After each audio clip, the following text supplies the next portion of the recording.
मेरे विषय में जो हमारे माननीय चाहे हमारे दादा हों या बाकी मित्र हों वकीलों की बात की गई, लेकिन आज तो इतना विद्वतापूर्वक मैंने टिप्पणी देखी, मैं अभिनंदन करूंगा सारे मेंबर्स का। I want to commend the knowledge, understanding of arbitration proceeding of all the non-lawyer members also, and I am placing on record my deep appreciation the way all of you have conducted. Therefore, just to, for the paucity of time, I am not going to details of all the names. Sir मैं कुछ general बातें पहले कहना चाहता हूँ, काफ़ी चर्चा की गई. I will speak mixed, Hindi and English both. That what are you doing? India's ranking in the ease of doing business, etc., etc. दो तीन बात मैं इस हाउस को बहुत ही विनम्रता से कहना चाहता हूं. नरेंद्र मोदी जी की सरकार भारत को ईमानदारी से आर्बिट्रेशन का एक हब बनाना चाहती है और हम बनाएंगे. We will make India a big hub of international and domestic arbitration. We don't say for the, and all these exercises are basically designed for that. कि अगर इस लॉ के इम्प्लीमेंटेशन में कुछ कमियां महसूस हुई तो हमको लगा कि नहीं इसको ठीक करना चाहिए. But just to recall value sir, आते ही इस समय विभाग को मैं देख रहा था. We set up a big committee headed by justice Shri Krishna, former supreme court जज, मेनी अदर जजेस where there retired, to give recommendations. उन्होंने क्या रिकमेंड किया? जो मिस्टर गल्ला सेड कि India needs to have big Philip for institutional arbitration. And I want to convey to this house that I have got all the list. India today, sir, has got 36 institutional arbitration. I want India to have 500 institutional arbitration. I want India to have district level institutional arbitration. Sir, जब ये मैं bill बना रहा था तो मैंने विभाग को कहा कि जरा मुझे मैप पर दिखाओ कि कहाँ-कहाँ इंस्टीट्यूशन है. तो to my utter shock and surprise, sir, whole of North India except Delhi, Eastern India except Calcutta, including your state and my state, had no institutional arbitration. तो हमने कहा ऐसे तो काम नहीं चलेगा. Then we created a proper arbitration council of India, which shall grade institution. अब बार-बार लोग कह रहे हैं कि डिले होता है, तो एक अच्छे ग्रेडेड इंस्टीट्यूशन का एक ये भी प्रिंसिपल होगा कि इनके यहाँ आर्बिट्रेशन केस का फैसला कितने दिन में होता है. And the institution which delivers it fast will have greater clientele and greater acceptability. An institution where decisions are taken on merit, not on corruption, integrity, will have greater acceptability. An institution where the arbitrators are more qualified, diverse. Mr. Galla, I wish to tell you, when I was making this bill, I said technology is a very extraordinary subject. Everything cannot be done by judges only. Can we have eminent people of technology to decide technological dispute? We must have that flexibility. Therefore, sir, the first thing which we did today, this removing Schedule 8, I must compliment the idea came from your suggestion, that we must give the flexibility to the Arbitration Council of India to lay down the norms of eligibility of all the arbitrators. And I want to make it very clear, sir. Foreign arbitrators are welcome in India. And this I am not saying today. If you see section 11, which we have drafted, I would like to read for a moment here. I thought I must clarify this confusion from the floor of this house itself, sir. That, sir, give me one time, sir. Yes, sir. This clearly states, sir, section 11. Yes. Just a minute. Section 11. Appointment of arbitrators. A person of any nationality may be made an arbitrator. तो भारत क्या दुनिया में कहीं से भी arbitrator आ जाए, तो उसके लिए कोई इसमें बदलाव करना जरूरी है. We have a very open mind. India welcomes arbitrators of any nationality. As a law minister on the floor of the parliament, I am making this statement very clearly. If we want to make a hub of this, we will have to give autonomy to the institutions.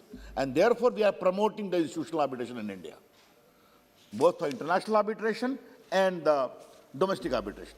Therefore, that is the scheme of that. And because certain issues came, you can say that why you are bringing amendment. You have a problem, Mr. Premchandran. I always appreciate your great perseverance in opposing with such eloquence from 2014 when we have been interacting on so many laws. I salute that. But I would take a contrary view that if there is a hiccup in the implementation of law, an open government must do the correction so that the law works in a very, very flawless manner instead of allowing more and more confusion in the courts. I see it in that way, and that's what we have done, sir. Sir, अब बहुत लोगों ने बात किया कि आपका contract में क्या स्थान है, क्या नहीं है. तो सर, मैं सदन के सामने एक बात कहना चाहता हूं. India's overall ranking in the ease of doing business in 2015 was 142. Now in 2020, it is 63. Just see in 5 years' time how much growth we have done in ease of doing business. In terms of enforcement of contract, Pinaki Babu, we were 186 in 2015. Now we are 163. More 20 ranks we have jumped. We need to jump more. तो अपना रास्ता ठीक है, मैं ये बड़ी अदब से आपको कहना चाहूंगा. तो उस पर दुनिया ये भी देखेगी कि नरेंद्र मोदी के आने के बाद भारत का रास्ता सही है और आगे जा रहा है, और हम जाएंगे. बड़े अदब से आपको हम कहना चाहेंगे. Now sir, we have also changed specific performance of contract. Sir, उसमें पहले था कि अगर कॉन्ट्रैक्ट नहीं हुआ तो खाली डैमेज लाओ, घर जाओ. हमने ये मेंट किया कि नहीं, enforcement of contract is the primary precondition, और अगर आप नहीं कर सकते हो तो दूसरी पार्टी से करा के उससे डैमेज वसूल करेंगे. तो we have done a lot of steps in pursuit of ease of doing business and we shall continue to do that. Sir, बहुत सारी बातें की गई कि भारत में लोग क्यों आएंगे. भारत में इसलिए आएंगे कि भारत में बिजनेस करने का अच्छा अवसर है. भारत में इसलिए आएंगे कि भारत में टैलेंटेड लोग हैं. भारत में इसलिए आएंगे कि भारत में human resource is very competent in the field of technology, in the field of law. और सर, मैं आज बड़े अदब से मैं एक बात कहना चाहता हूं, और मैं चाहता हूं मेरी बात, और ये बात मैंने दुनिया के फोरम पर भी कहा है. India has some of the finest lawyers of the world. India has some of the finest जजेस of the world. But I see a new kind of monopoly happening in arbitration proceedings. Why? I'm staring at you. Why? बस ऐसे ज्यादा नहीं बोलूंगा, कुछ संकेत नहीं बोलने दीजिए लॉ मिनिस्टर को. समझ गए? क्योंकि आज मुझसे बहुत सवाल पूछे गए हैं. मैं चाहता हूं कि भारत के जजेस की भी दुनिया में उसी तरह से इज्जत मिले जिसके वो लायक हैं. ये नहीं होगा. And I am very clear, mister my good friend, any kind of neo-imperialism in the arbitration adjudication is not acceptable to me. India is a rising power. Therefore, India's judges, India's lawyers should also be given due respect globally. Sir, अब एक बात और आती है sir, कि आपने किया क्यों है. सर, मैं ऑर्डिनेंस पे बाद में आऊंगा सर. सर, दुनिया का सर एक दस्तूर क्या बन रहा है, क्योंकि सर इस विषय पर मैंने दुनिया में देखा. मैं लंदन में गया, मैं बाकी जगहों में गया. दुनिया में जिस तरह से इन्वेस्टमेंट ट्रीटी है सर, उसको लेकर बड़ी मशक्कत है. There is a great sense of unease, globally speaking, on the manner in which bilateral investment treaty adjudication arbitration has been conducted. Why? कहानी क्या है सर? आपने कहा कि हम आपके यहां 100 मिलियन रुपया इन्वेस्ट करेंगे. आपने इन्वेस्ट किया 10 मिलियन ना 15 मिलियन. मैं सिर्फ एक एग्जांपल दे रहा हूं. अब आपके अनुसार बात नहीं हुई इस देश में, आपने इंटरनेशनल आर्बिट्रेशन कर दिया. I want 100 million damages because of my time spent and blah blah blah. Sir, क्षमा करिए, मैं बड़े अदब से कहना चाहता हूं, कई छोटे छोटे देश ने कहा हम तो टूट जाएंगे. जिस तरह से बायलैटरल इन्वेस्टमेंट ट्रीटी हमारे छोटे देश के हितों के खिलाफ चल रही है. And when I started, I was myself amazed. Why is it that in bilateral investment treaty we don't see heavy punitive damages against big countries, whether in Europe and America? Why?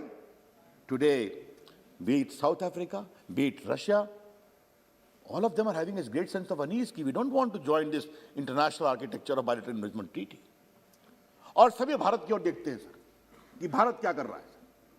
तो भारत का जो पूरा architecture, हमने कहा है कि दुनिया में हमें एक रास्ता दिखाना पड़ेगा कि हम ईमानदारी से विदेश के लोगों को यहाँ लाना चाहते हैं. विदेशी आर्बिट्रेटर भी आए, विदेशी कंपनियां भी आए, उनको हम पूरी सहूलियत देंगे. We will give them all the facility to have a complete good friendly arbitration regime for quick adjudication of the dispute. और सर मैं इसको देखता हूं सर, मैं आऊंगा क्योंकि कई सवाल किए इसलिए मुझे इसको थोड़ा व्यापकता में बताना पड़ा. मैंने इसलिए कहा कि भारत में एक बार ये पूरा सिस्टम एक्टिव हो जाएगा तो ऐसे कई इंस्टीट्यूशंस अपने आप डेवलप करेंगे कि एक सिंगापुर ही नहीं, हमारी कोशिश है कि भारत में कई सिंगापुर बने. और ऐसे इंस्टीट्यूशन आज बॉम्बे में है, बाकी जगह हैं, दे कैन डेवलप और हमको उस पर काम करना चाहिए. अब सर बात आती है कि हम लाए क्यों.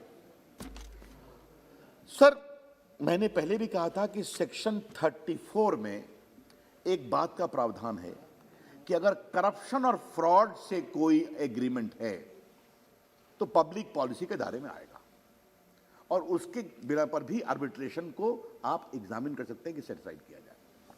और सर एक बात जो नहीं देखी जाती है वो बात हम बहुत विनम्रता से कहना चाहेंगे कि लॉ में हम लोगों ने इसी सदन ने पारित किया है सर, और बहुत ही सुंदर शब्द है. मैं सर देखिए सर, आप मेरिट पर नहीं देखेंगे तो क्विक होना चाहिए, लेकिन सर उसमें एक बात और कही है, the law the award is in conflict with the public policy of India only if it was induced by fraud और करप्शन और it is in conflict with the most basic notions of morality और justice. तो नैतिकता और न्याय की बड़ी प्रारंभिक मान्यताओं से भी अगर वो निर्णय मेल नहीं खाता है तो यह भी विचार हो सकता है. अब सर मैं अपने से, मुझसे सवाल बहुत पूछे गए सर. सर मैं अपने से एक सवाल पूछता हूं. एक अवार्ड हो गया सर, एक एग्रीमेंट हो गया. एग्रीमेंट और अवार्ड होने के बाद ऐसा पाया गया कि सर इसमें तो भारी फ्रॉड हुआ है, इसमें तो अधिकारियों ने घूस लिया है और इसमें ठेकेदार ने घूस दिया है. क्या किया जाए सर? कहीं सीबीआई की इंक्वायरी की बात चल रही है, कहीं एफआईआर हो रहा है. तो चूंकि अवार्ड हो गया इसलिए ये स्टे नहीं होना चाहिए. कानून को इतना निरी नहीं होना चाहिए. Yes they have a point कि when it is already there in section 34 why you to make it, because we had said there should be no automatic stay.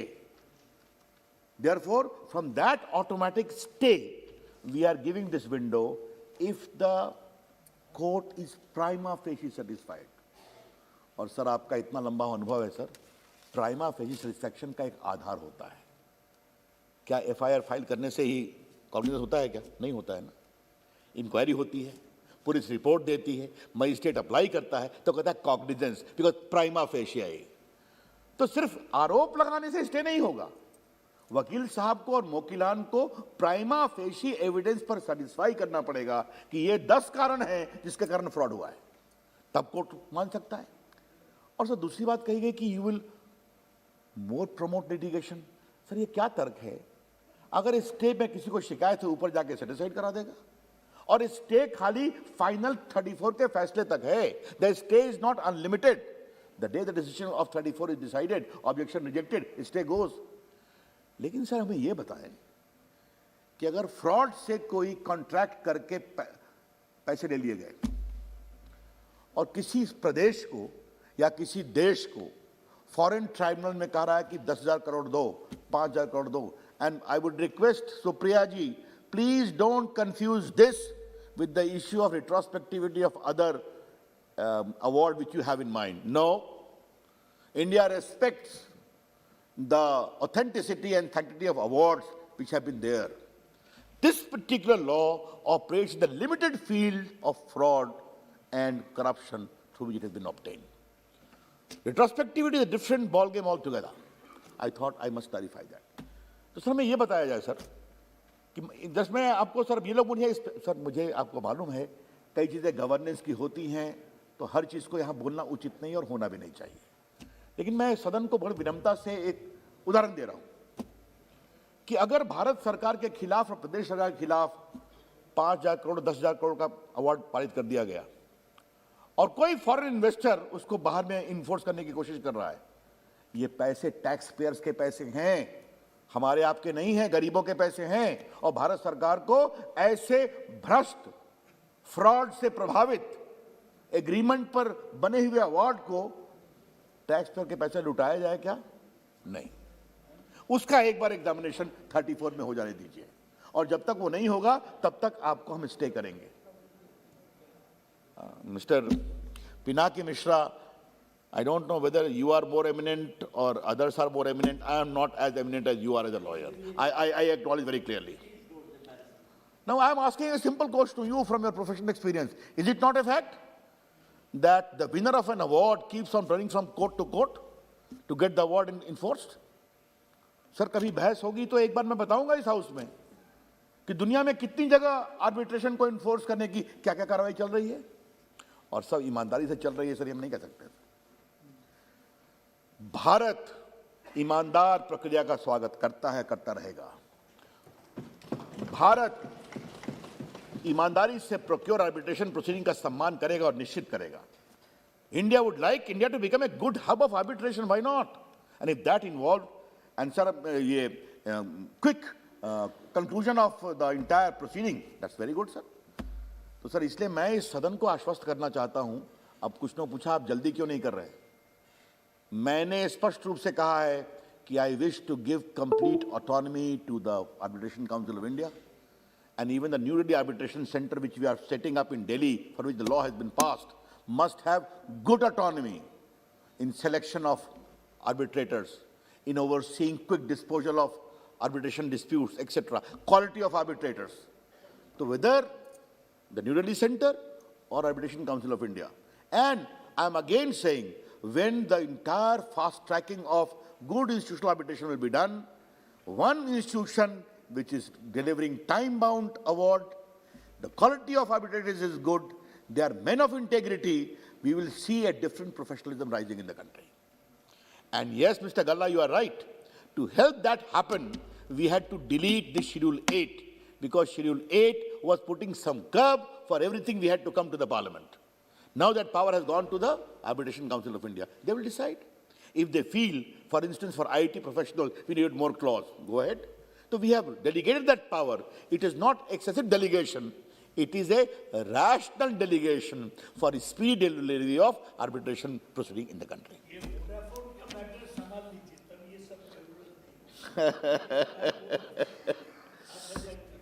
Let us see the world beyond Vodafone.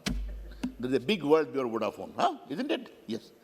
Now, sir, I come to the issue of why this ordinance? Why not the ordinance? Should we barter Government of India's money? Should we barter taxpayers' money? When there is a collusive attempt to seek benefit of an award tainted with corruption? The answer is no, emphatic no. And therefore, there were compelling circumstances whereon which the cabinet passed the resolution and the president agreed to it. And now, obviously, the uncertainty of Corona, when will Parliament meet, all this was there. Therefore, sir, it was not a case of abuse of power. I would say, in the instant case, it was a complete appropriate exercise of compelling some circumstances power for invoking 123 proceedings, sir. Sir, बहुत से members ने sir कुछ specific सवाल पूछे। बहुत अच्छा कहा हमारे गोपाल शेट्टी जी ने। अपील कर आप दादा आजकल आज देखिए, देयर ही सिटिंग। नहीं, वो तो उन्होंने पहला भाषण दिया था, बहुत अच्छा भाषण दिया था, जो हमारे द फर्स्ट स्पीकर थे। सर, आज मैं कहूँगा सर, आज मैंने बहुत बड़े हम अपने एमपीज के नई क्षमता को देखा। मैं सबों का अभिनंदन करता हूँ। And I would like more discussion of this sort on bills like this, so that the hidden wisdom of members of parliament becomes more patent. Sir, Gopal ji ने जो बात कही, अच्छी बात कही। हम लोग अपील करें कि आप केस विड्रॉ कर लीजिए। अब उस अपील में कितना दम होगा ये तो मैं नहीं कह सकता हूँ, लेकिन एक अपील तो कानून मंत्री कर ही सकता है कि आजकल देश में PIL फाइल करने की होड़ लगी हुई है ना? सुबह अखबार देखा, अब किसी को पानी नहीं मिला कि कहीं कोई धरना है तो PIL फाइल होती है, सुप्रीम कोर्ट में भी फाइल होती है, हाई कोर्ट में भी फाइल होती है। Today I want to take the freedom of this house to the appeal to the judiciary that please be a little more objective, and I would say take into account your own decision as to on what circumstances PIL can be filed. Sir, I have been a great supporter of PIL. Some of my friends from Bihar know some of the tectonic shift-changing political cases I have argued in Bihar, sir. The fodder scam, the bitumen scam, the entire PIL was argued by me. I was also a lawyer of Ram Lalla, a lawyer of Advani ji. I have no problem. But today, a different thing. Yes, sir. And you didn't never engage me. That is my problem with you. Now, sir, the point is, सुबह अखबार देखा, heading हुई, petition तैयार है, PIL file हो गई. मैं किसी के PIL फाइल करने पर कोई मेरी आपत्ति नहीं है, लेकिन मैं न्यायालयों से बहुत विनम्रता से अपील करूंगा कि जो जेन्युइन PIL हैं, मजदूरों को तनख्वाह नहीं मिलती है, इन्वायरमेंटल के इशू हैं, रैंक करप्शन के इशू हैं, जरूर करिए, लेकिन थोड़ा सा इससे कितना लोड बढ़ता है ये समझने की जरूरत है. और माननीय स्पीकर साहब, मैं आपकी बड़ी इज्जत करता हूं. आज आपके उपस्थिति में मैं एक बात अवश्य करूंगा कि इंडिपेंडेंस ऑफ जुडिशरी की सभी कहते हैं बेसिक स्ट्रक्चर है, हम सम्मान करते हैं. एक बेसिक स्ट्रक्चर और है, सेपरेशन ऑफ पावर्स. ये भी ध्यान रखने की जरूरत है, वो भी एक बेसिक स्ट्रक्चर है. और उसका मतलब ये होता है कि governance should be left to those elected by the people of India to govern and accountable to this house, and law making must be left to those elected by the people of India to make laws and accountable to this house. That is the norm of governance. तो अगर हम ये समझ के चलें sir, वो मेरे बड़े अच्छे मित्र हैं सर, हमसे असहमत कभी नहीं होते हैं. तो sir, I think I have practically addressed all the concerns of all my friends who have come. Yes, someone talked about Supriya ji infrastructure project. We are very keen that infrastructure projects should be cleared, the payment should be cleared at the government level. There's a direction that fast tracking of payment should be done. But yes, with a caveat, India should not become the center of procuring award based through corrupt and fraud means. Under the government of Narendra Modi ji, we are acting in an honest, transparent manner, and that we will go. We are determined to make India a hub of arbitration. But remember one thing, India will become a hub of arbitration only and only when the world also trusts the integrity of the system there, the governance and the award delivery. That is what this bill supports, sir. तो मैं इसके कारण sir बड़ी विनम्रता से आग्रह करूंगा कि सबों का अभिनंदन है. मेरे उनके आशंकाओं को मैंने बहुत स्पष्ट किया है, तो इस बिल को सर्वानुमति से पास करेंगे सर, बड़ी कृपा हो. बहुत बहुत धन्यवाद सर. प्रश्न ये कि श्री अधीर रंजन